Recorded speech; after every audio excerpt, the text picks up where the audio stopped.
اعتکاف کا مسئلہ تو ابھی آگے چل کر اس کے مسائل آئیں گے، لیکن اعتکاف میں باقاعدہ قرآن کی بہت سی ساری آیات ہیں جن سے اعتکاف کا مسئلہ جو ہے وہ پتہ چلتا ہے کہ حضرت ابراہیم و اسماعیل کو جو حکم دیا گیا تھا کہ میرے گھر کو پاک کرو، ان طہر بیتی للطائفین والعاکفین والرکع السجود، کہ ابراہیم و اسماعیل میرے گھر کو طواف کرنے والوں کے لیے، والعاکفین اور اعتکاف کرنے والوں کے لیے، اور رکوع اور سجدہ کرنے والوں کے لیے پاک کرو۔ تو یہاں پر جب بھی علماء نے اس آیت سے استنباط کرتے ایک مسئلہ بھی نکالا ہے، اور دلائل بھی ہیں خیر اس کے، کہ مکے میں سب سے زیادہ ثواب طواف کا ہے، جو قرآن میں پروردگار نے طواف کرنے والوں کو مقدم کیا۔ والعاکفین نمبر 2 جو ثواب ہے مکے میں وہ اعتکاف کرنے والوں کے لیے، اور اس کے بعد پھر نمازوں کا ثواب۔ جب بھی کہا جاتا ہے کہ مسجد نبوی میں نمازوں کا ثواب زیادہ ہے، اور خانہ کعبہ اور مکے میں جو ہے وہ تمام عبادتوں سے زیادہ طواف کرنے کا ثواب ہے۔ تو بہرحال مکے میں اعتکاف کا ثواب بہت زیادہ ہے۔ ہمارے برادران اہل سنت تو کہ اکثر علماء تو اس کو واجب سمجھتے ہیں اور فرماتے ہیں کہ ہر محلے کی کوئی مسجد ایسی نہیں ہونی چاہیے، ہر محلے کی ذمہ داری ہے کوئی مسجد ایسی نہیں ہونی چاہیے جو اعتکاف سے خالی ہو، ورنہ پورا محلہ گناہگار ہو جائے گا ان کے نزدیک۔ اور زاد المعاد میں علامہ مجلسی نے جو ہمارے ہاں سند معتبر کے ساتھ جو روایت ثابت کہ پیغمبر اسلام رمضان کے آخری 10 دن، درود بھیجیے محمد علیہ وسلم صلی اللہ علیہ وسلم،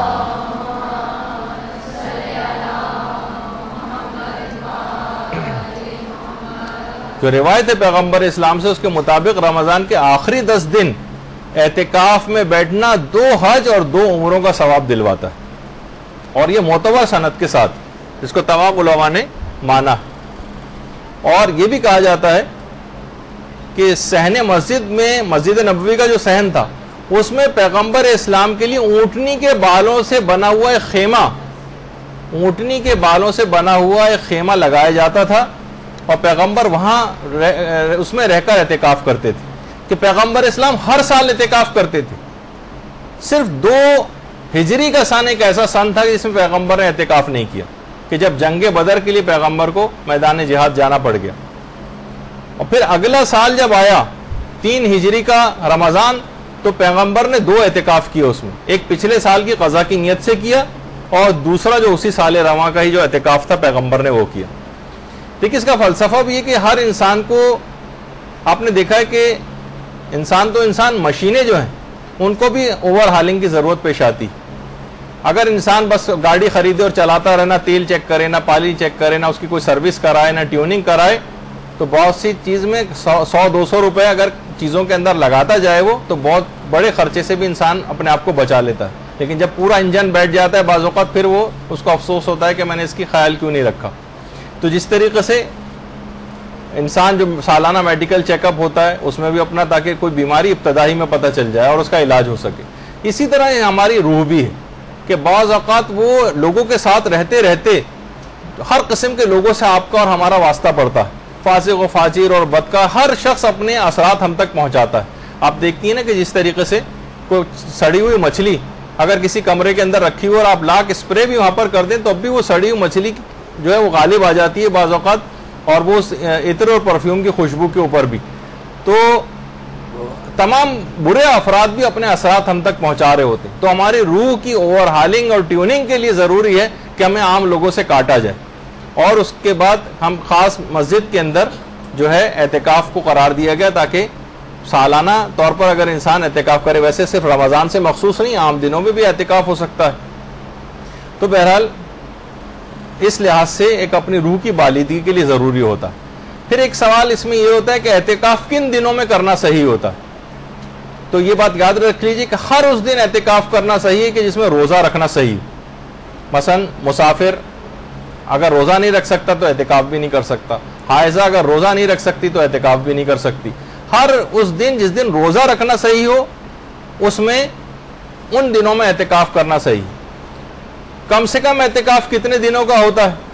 ہماری فقہ میں کم سے کم اعتکاف 3 دنوں کا ہوتا ہے۔ البتہ برادران اہل سنت میں 1 دن کا اعتکاف بھی ثواب رکھتا ہے. لیکن ہمارے ایک دن کا اعتکاف، ایک دن کا نہیں 3 روز ہی کا، کم سے کم 3 دن کا جو ہے وہ اعتکاف ہونا چاہیے، اور زیادہ سے زیادہ پھر 6 دن کا بھی ہو سکتا ہے اور 9 دن کا بھی ہو سکتا ہے اور 12 دن کا بھی ہو سکتا ہے، اس کی اجازت ہے. اچھا، اعتکاف میں کچھ چیزیں جو ہیں حرام بھی، وہ بھی دماغ میں رہے. اعتکاف میں ایک تو خرید و فروخت کرنی حرام ہوتی، مثلا کوئی دوا خریدنا ہے، کوئی کھانا پینا خریدنا ہے، پان، چھالیا، سگریٹ، چائے، ہم نے پیسے دی کہ جاؤ، وکیل بنا کر نہیں، بعض اوقات خود خریدنے کا یہ مسئلہ ہوتا ہے.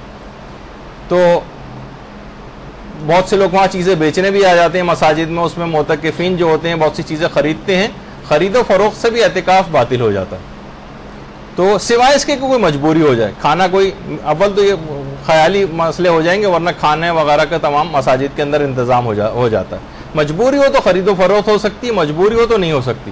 مثلا کوئی کاروباری افراد مسجد میں بیٹھے ہیں، اعتکاف میں 3 دن تک بیٹھے ہیں، آپس میں باتیں کر رہے ہیں، ہر طرح کی باتیں کر سکتے ہیں. اب انہوں نے کہا کہ ٹھیک ہے، میں نے اپنا کرائے پہ مکان آپ کو دیا، آپس میں طے ہو گیا، یہ غلط ہے. کوئی کاروباری ایگریمنٹ انہوں نے بیٹھے بیٹھے وہاں پر کر لیا. خرید و فروخت اور اس طرح کے تمام کاروباری ایگریمنٹس کی اعتکاف میں جائز نہیں ہوتی. اچھا، اسی طرح سے خوشبو جو ہے وہ حرام ہوتی ہے اعتکاف میں، بلکہ اس سے اعتکاف باطل بھی ہو جاتا ہے. اور جدال کرنا، اپنے کوئی بحث و تخمیز بہت ہونے لگتی ہے اکثر اعتکاف میں، بحث و مباحثہ ہو رہا ہے، لوگ ظاہر ایک ساتھ اتنے سارے مذہبی افراد جمع ہیں، تو چاہے کسی مذہبی بات پہ کوئی فخر و مباحث کیوں نہ کرنا شروع کر دے، یعنی اس طرح سے جدال کرے جس میں اپنی بڑائی اور اپنا فخر کا اظہار کرے اس کے اندر، تو اس سے بھی اعتکاف غلط ہو جاتا ہے. تو بہت سارے اعتکاف کے جو مسئلے ہیں وہ حج کے مسئلوں سے بہت ملتے جلتے ہیں. کہا جاتا ہے کہ اگر اعتکاف کو انلارج کیا جائے تو حج بن جاتا ہے، اور حج کو مائکرو کر دیا جائے تو اعتکاف بن جاتا ہے. بہت اتنے مسائل کے اندر مماثلت ہے آپس میں. تو ہر افراد، ایسے تمام افراد کو کہ جو اعتکاف کر رہے ہیں، اس میں خاص طور پر ایک مسئلہ خواتین کے لحاظ سے ہوتا ہے کہ اعتکاف کے لیے شادی شدہ خواتین کو اپنے شوہروں کی اجازت لینا ہے یا نہیں لینا ہے. تو امام خمینی اور آقا سیستانی کے فتوے میں اگر شوہر کا کوئی حق ضائع نہیں ہو رہا ہے، مثلا شوہر ملک سے باہر گیا ہوا ہے، شوہر مثلا جیل میں ہے، شوہر کوئی اور ایسی پریشانی ہے کہ جس سے شوہر کا کوئی حق ضائع نہیں ہوتا ہے، تو پھر اس کو اجازت لینے کی ضرورت نہیں. البتہ صرف آقا خود یہ فرماتے تھے کہ احتیاط واجب ہے کہ بیویاں اعتکاف کے لیے اپنے شوہروں سے اجازت لیں. یہ ایک اپنی جگہ پر ایک مسئلہ آتا ہے. پھر ابھی آپ نے سنا کہ اعتکاف کم سے کم 3 دن کا ہونا چاہیے. تو یہاں دن سے کیا مراد ہے؟ دیکھیں، دن ہمارے یہاں دن جو کہا جاتا ہے تو 72 گھنٹے کا، 24 گھنٹے کا ایک دن ہوتا ہے، اس کا مطلب ہے کہ 72 گھنٹے. تو ہمارے یہاں کیونکہ دن اردو میں صرف دن ہی کہا جاتا ہے، لیکن عربی میں 2 الگ الفاظ ہیں. ایک تو ہے یوم، اس کو تو 24 گھنٹے کا دن جو کہا جاتا ہے یہ یوم ہوتا ہے، اور ایک ہوتا ہے نہار. یہ جو ڈے لائٹ والا جس میں سورج نکلا ہوتا ہے اس کو کہتے ہیں نہار. تو اعتکاف جو ہے وہ 3 نہاروں کا نام ہے. اچھا، نہار اسی سے نہاری نکلا ہے، جو صبح کے وقت جو چیز کھائی جاتی ہے، اب تو خیر ہر وقت کھائی جاتی ہے، لیکن بہرحال اسی سے ہی یہ لفظ نکلا تھا. تو 3 نہار کا نام ہے اعتکاف. 3 نہاروں میں کیا جاتا ہے، اس میں 2 راتیں تو خود بخود ہی آ رہی ہیں ان کے درمیان. تو اس سے مراد 72 گھنٹے مسجد میں رہنا شمار نہیں ہوتا، بلکہ 3 نہار، یعنی پہلا دن اور رات، دوسرا دن اور رات، اور تیسرے دن صرف غروب تک اس کو جو ہے وہاں پر رہنا ہے. تو 3 دن سے مراد یہ کہ ڈے لائٹ والا جو دن ہوتا ہے وہ اس سے مراد ہوتی. اعتکاف میں ہمارے لیے جائز ہے کہ ہم 3 دن کر سکتے ہیں. 3 دن تو کرنا ہے، چوتھے دن بھی کر سکتے ہیں، لیکن اگر ہم نے 5ویں دن کر لیا تو 6ٹھے دن اعتکاف کرنا واجب ہو جاتا ہے. 6ٹھے دن. تو بہرحال یہ ایک دماغ میں رہے. اس کے کچھ اور مسئلے بھی ہیں لیکن آج اتنا وقت کیونکہ نہیں. اچھا، اعتکاف جیسے میں نے کہا کہ 5 روز اگر آپ نے کر لیا تو 6ٹھے دن واجب ہو جائے گا، لیکن اعتکاف 3 دن کے بعد چوتھے دن کیا تو ہم اعتکاف توڑ کے گھر آ سکتے ہیں. لیکن اگر 5واں دن ہم نے مکمل کر لیا تو اب 6ٹھے دن واجب ہو جائے گا کہ لازمی اعتکاف میں بیٹھے، واجب ہو جائے گا. اچھا، اعتکاف کہاں کہاں پر صحیح؟ تو یہ بات یاد رکھ لیجئے کہ زیادہ تر علماء کا نظریہ یہ ہے کہ اعتکاف ان 4 مساجد ہی میں صحیح ہے کہ جہاں پر پیغمبر اسلام یا امام کے ہاتھ میں جب ظاہری حکومت آئی تھی تو جہاں پر انہوں نے نماز جماعت قائم کی تھی وہیں پر اعتکاف صحیح. اور وہ 4 ایسی جگہیں، 4 ایسی مسجدیں کہ جہاں پر پیغمبر اور امام کے ہاتھ میں حکومت آئی اور انہوں نے نماز جماعت قائم کروائی، انہی جگہوں پہ اعتکاف صحیح۔ ان میں ایک تو مسجد الحرام ہے، مسجد الحرام یہاں پر اعتکاف صحیح۔ دوسری ہے مسجد نبوی، یہاں پر اعتکاف صحیح ہے۔ تیسری مسجد کوفہ، یہاں اعتکاف صحیح ہے۔ اور چوتھی ہے مسجد بصرہ، یہاں پر بھی اعتکاف صحیح۔ امام خمینی فرماتے تھے احتیاط واجب ہے کہ ان 4 مساجد کے علاوہ کسی اور مسجد میں اعتکاف صحیح نہیں، چاہے وہ جامع مسجد ہی کیوں نہ ہو۔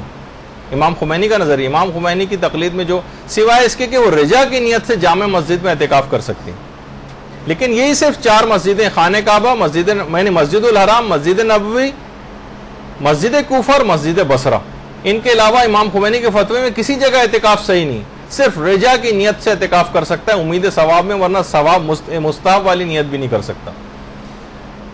تو باقی بھی جو علماء ہیں وہ کہتے ہیں کہ یہ تو بیسٹ جگہ ہیں یہ اعتکاف کے لیے، لیکن جامع مسجد میں بھی اعتکاف صحیح، جامع مسجد میں۔ اچھا، جامع مسجد کی ایک تو تعریف میں لوگوں کو غلط فہمی، کہا جاتا ہے کہ جامع مسجد اس مسجد کو کہتے ہیں جہاں جمعہ ہوتا ہو، یہ تعریف غلط۔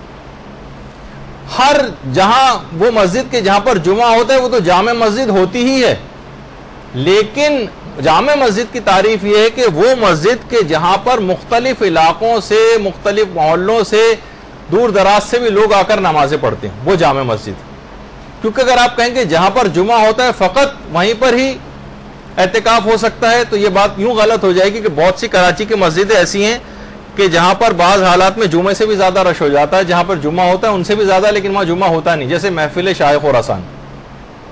محفل شاہ خراسان میں جمعہ نہیں ہوتا، لیکن اتنے دور دراز آفیسز میں کام کرنے والے، ادھر ادھر گزرنے والے افراد جو ہیں دور دراز سے آ کر وہاں نمازیں پڑھتے ہیں، لہٰذا وہاں پر اعتکاف کرنا صحیح۔ رضویہ کی مسجد، وہاں پر بھی اعتکاف کرنا صحیح ہو سکتا ہے کیونکہ دور دراز سے گزرنے والے بھی لوگ وہاں پہ آ کے نماز پڑھتے ہیں۔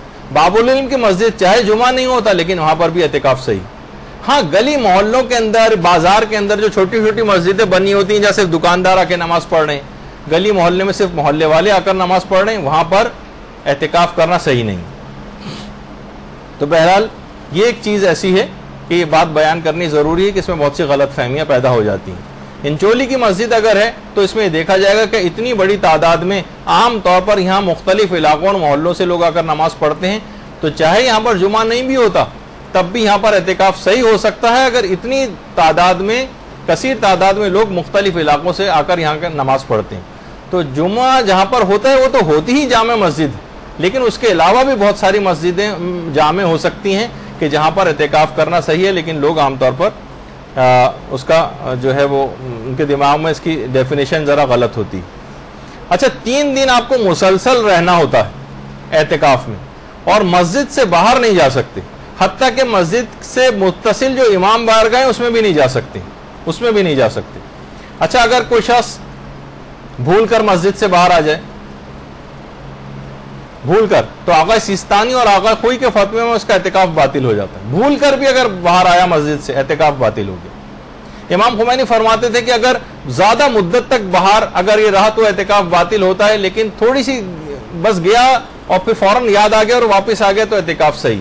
لیکن آقا سیستانی اور آقا خوئی کے فتوے میں بھول کر بھی مسجد سے باہر چلا جائے تو اعتکاف غلط ہو جاتا ہے۔ اچھا، کب مسجد سے باہر جانے کی اجازت؟ تو یا تو کوئی عقلی ضرورت ہو تو مسجد سے باہر جا سکتے ہیں، یا کوئی شرعی ضرورت ہو تو مسجد سے باہر جا سکتے ہیں، یا کوئی عرفی ضرورت ہو تو بھی مسجد سے باہر جا سکتے ہیں۔ عقلی ضرورت کیا ہے؟ مثلا رفع حاجت کے لیے مسجد سے باہر جانا ہی جانا ہے، وہاں جا سکتے ہیں، اس میں باتھ روم جا سکتے ہیں۔ شرعی ضرورت ہے، اچھا شرعی ضرورت میں بھی ایک بات اور بیان کر دی جائے کہ عقلی، شرعی اور عرفی ضروریات کے لیے جانے کی اجازت ہے۔ اچھا، اس میں وضو اور غسل آ جاتا ہے، بلکہ پہلے وضو کا مسئلہ بیان کر دیا جائے۔ اگر وضو مسجد کے اندر ہی کرنا ممکن ہے تو وضو کے لیے بھی باہر مسجد سے نہیں جا سکتے، اگر وضو کرنا مسجد ہی میں ممکن ہے۔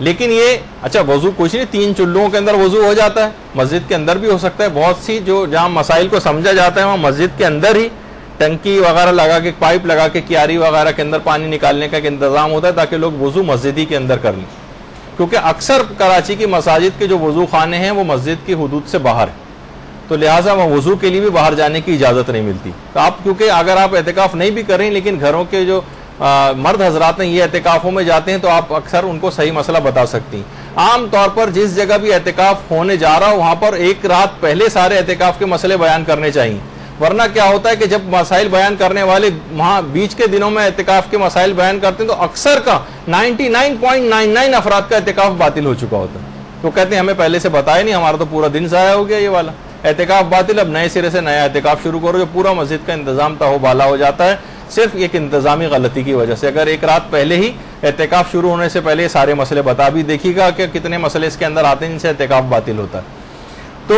وضو کا انتظام اگر مسجد ہی میں ممکن ہے تو تو وضو مسجد ہی کے اندر کریں، لیکن مسجد میں لوگوں نے کیچڑ مچائی ہوئی ہے اور پانی اچھال رہے ہیں اور جو جس طریقے سے ہو رہا ہے کلیاں کر رہے ہیں اور ناک سے نک رہے ہیں اور بہت ساری اس طرح کی جو حرکتیں جو بہت سارے افراد وہاں پر کر رہے ہوتے ہیں اور لوگ اس کو مسجد کی توہین شمار کریں تو پھر مسجد سے باہر جانے کی اجازت مل جاتی۔ اچھا، غسل کے لیے اگر بہت سے افراد پہ غسل واجب ہو سکتا ہے، مسجد میں خواتین ہیں اور مخصوص ایام جو ہے وہ آ گئے، اب جو ہے اب تو خیر وہ ہو گئے تو اعتکاف ہی باطل ہو جائے گا، تو پھر فوراً نکلیں اور گھر جائیں، لیکن مرد حضرات کے اعتبار سے غسل واجب ہو سکتا ہے۔ تو امام خمینی فرماتے تھے کہ وہ غسل جو مسجد کے اندر ہو سکتے ہوں، نہیں بلکہ وہ کہتے تھے غسل کے لیے مسجد سے باہر جانے کی اجازت ہے۔ امام خمینی کے فتوے میں غسل کے لیے مسجد سے باہر جانے کی اجازت ہے۔ البتہ آغا سیستانی اور آغا خوئی فرماتے ہیں کہ اگر وہ غسل جو مسجدی میں ممکن ہو ان کے لیے باہر نہیں جا سکتے، لیکن بہرحال علماء جو ہمارے خاص طور پر کراچی میں مقامی علماء ہیں وہ یہ فرماتے ہیں کہ اس کو لوگ توہین مسجد شمار کریں گے، لہٰذا یہاں غسل کے لیے بھی مسجد سے باہر جانے کی اجازت مل جائے گی۔ وضو کے لیے کہاں جائیں تو وہ تو آپ نے سن ہی لیا ابھی کہ وضو کے لیے مسجد سے اگر مسجد ہی میں ممکن ہے تو مسجد کے اندر کریں، مسجد میں اگر توہین لوگ شمار کر رہے ہیں پانی وانی گرانے کی اور یہ سب حرکتیں کی جو اس سے پہلے میں نے بتائی اس کی وجہ سے مسجد کی توہین شمار ہو رہی ہے تو پھر مسجد سے باہر جا سکتے ہیں۔ اچھا، مسجد سے عام طور پر جتنے بھی وضو خانے ہوتے ہیں مساجد کے، یہ تو بہت بہترین وضو خانہ میں نے آپ کو دکھا دیا، لیکن یہ کہ عام طور پر یہ مسجد سے باہر ہوتے ہیں، تو اگر جانے کی اجازت مل بھی رہی ہے بالفرض تو آپ پھر جائیں اور فوراً 2 منٹ کے اندر جو وضو ہوتا ہے وہ کر کے آئیں۔ اگر ہم وہاں گئے، وہاں کوئی گروپ ڈسکشن چل رہا تھا وضو کرنے کے دوران جو اکثر وضو خانوں میں ہو رہا ہوتا ہے، ہم نے بھی اپنی رائے دینا شروع کر دی لوگوں سے اور احوال پوچھنے لگے اور سنائیے خیریت سے کیا ہیں، جاننے والے مل گئے، آپ کا اعتکاف باطل ہو جائے گا۔ صرف قدر ضرورت کے تحت جائیے اور 2 منٹ میں کرتے ہوئے بھاگتے ہوئے دوبارہ مسجد کے اندر آ جائیں، ایک تو یہ۔ اچھا، ان ضروریات کے لیے کتنی دیر جو ہے وہ مسجد سے باہر رہ سکتے ہیں؟ دیکھیے، آتے جاتے جو لوگ ہیں مثلا باتھ روم جا رہے ہیں، جیسے رفع حاجت کے لیے جا رہے ہیں، تو رستے میں کھڑے ہو کر کسی سے بات چیت نہیں کر سکتے، ٹائم ضائع نہیں کر سکتے اس طرح سے۔ اور اگر غسل بھی کرنا ہے تو فقط 2 منٹ والا غسل کر کے آئیں، یہ نہیں کہ وہاں صابن لگا رہے ہیں اور شیمپو لگا رہے ہیں اور خوشبو لگا رہے ہیں اور ڈیوڈرنٹ وغیرہ استعمال کر رہے ہیں، اس میں ٹائم اول تو اس سے تو خوشبو سے اور ہو جائے گا، لیکن اس طرح کی کوئی بھی خوشبودار چیز کا استعمال اس سے بھی اعتکاف باطل ہو جاتا ہے۔ لیکن بالفرض ہم ایسا انتظام کر کے لے گئے جس میں کوئی خوشبو نہیں بھی تھی، تب بھی صابن وغیرہ لگانا اس میں ٹائم لگانا یہ بھی آپ کے اعتکاف کو غلط کر سکتا ہے۔ تو عام طور پر مساجد کے باتھ روم اس طرح کے تو ہوتے نہیں، ہمارے ہاں جو مساجد کے باتھ روم ہوتے ہیں اس کے اندر تو زیادہ دیر ٹھہرنا ممکن بھی نہیں ہوتا، اور بہت سے تو اگر میں دکھاؤں آپ کو تو آپ حیران و پریشان رہ جائیں، اس طرح کے باتھ رومس وغیرہ بھی ہوتے ہیں۔ تو وہاں تو یہ عام طور پر یہ لوگ یہ سمجھتے ہیں کہ یہ جو اس طرح کے مقامات ہوتے ہیں بیت الخلاء میں جتنا بھی گندا کیا جائے، کیونکہ گندگی کرنے کی جگہ ہوتی ہے تو انہیں گندا ہی رکھا جائے، گھر کا یا مساجد کا پارٹ ہے وہ سمجھا ہی نہیں جاتا۔ تو بہرحال یہ تمام ایسی چیزیں ہیں کہ جو قابل توجہ ہیں، اس پہ بھی توجہ رکھنی چاہیے کہ مسجد رفع حاجت کی جو جگہ ہے اس کو بھی جو صفائی ستھرائی کا خیال ہونا چاہیے۔ خیر، تو ابھی آپ نے سنا تھا کہ شرعی ضرورت کے تحت مسجد شرعی ضرورت میں وضو غسل آ جاتا ہے، عرفی ضرورت میں پیشاب و پیخانہ وغیرہ رفع حاجت آ جاتی ہے۔ عرفی ضرورت کے تحت بھی جا سکتے ہیں، مثلا مسجد سے باہر جا رہے ہیں کوئی گواہی دینے کے لیے، اب کوئی شخص پھنسا ہوا ہے ہمیں کورٹ جانا ہے گواہی دینی ہے اس کی، یا مثلا تشییع جنازہ ہے اس میں بھی اکثر علماء نے اس کو عرفی ضرورت قرار دیا ہے. یا کسی شخص کا باپ بالکل مرنے والا ہے, اس کے عیادت کے لیے مثلا جانا ہے, کوئی ایسا قریبی رشتہ دار, تو اس کے عیادت کے لیے جا سکتے ہیں. تو بہرحال مریض کی عیادت کے لیے جانے کی بھی بہت سے علماء اجازت دے دیتے ہیں.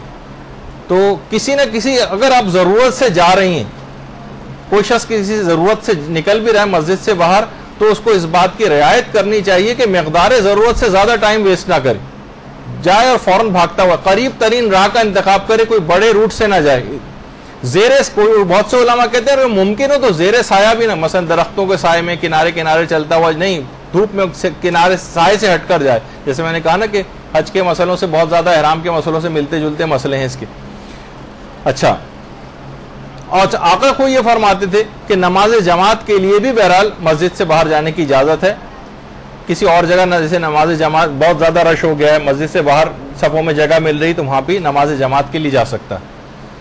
ہاں البتہ بہت سارے افراد کے لیے وہ مسئلہ ہوتا ہے جس کو دماغ میں رکھنا چاہیے, سوائے آیت اللہ خامنئی کے جو اس کی اجازت دیتے ہیں. مثلا ہم اٹھے صبح کو, ہمیں ٹوتھ برش کرنے کی عادت ہے اور اچھی عادت ہے, تو کیا ہم ٹوتھ برش کرنے کے لیے جو ہے اور منہ ہاتھ دھونے کے لیے کیا باتھ روم جا سکتے ہیں؟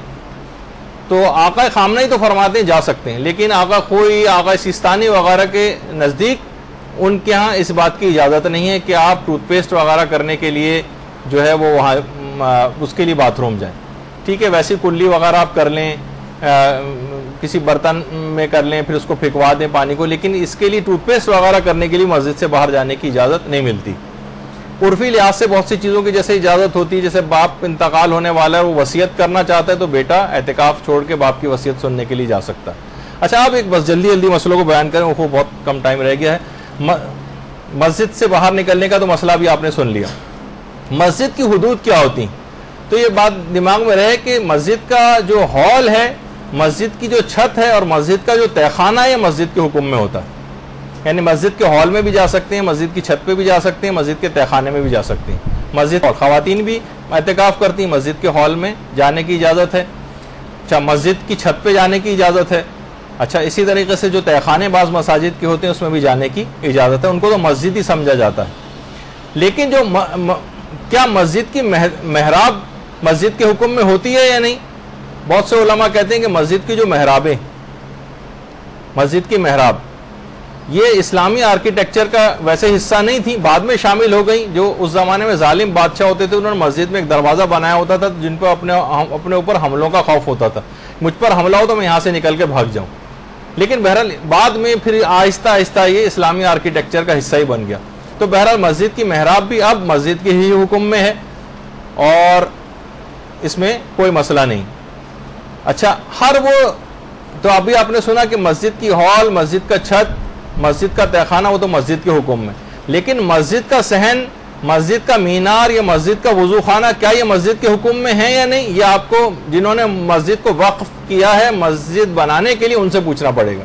حالت شک میں مسجد کے صحن میں نہیں جا سکتے, لیکن عام طور پر صحن کے متعلق مسجد کے ساتھ ہی جو ایک جہاں ہوتی ہے اس کے ساتھ ہی ایک صحن سا بنا دیا جاتا ہے. زیادہ تر علماء کہتے ہیں اس میں اطمینان ہوتا ہے کہ مسجد کے حکم میں.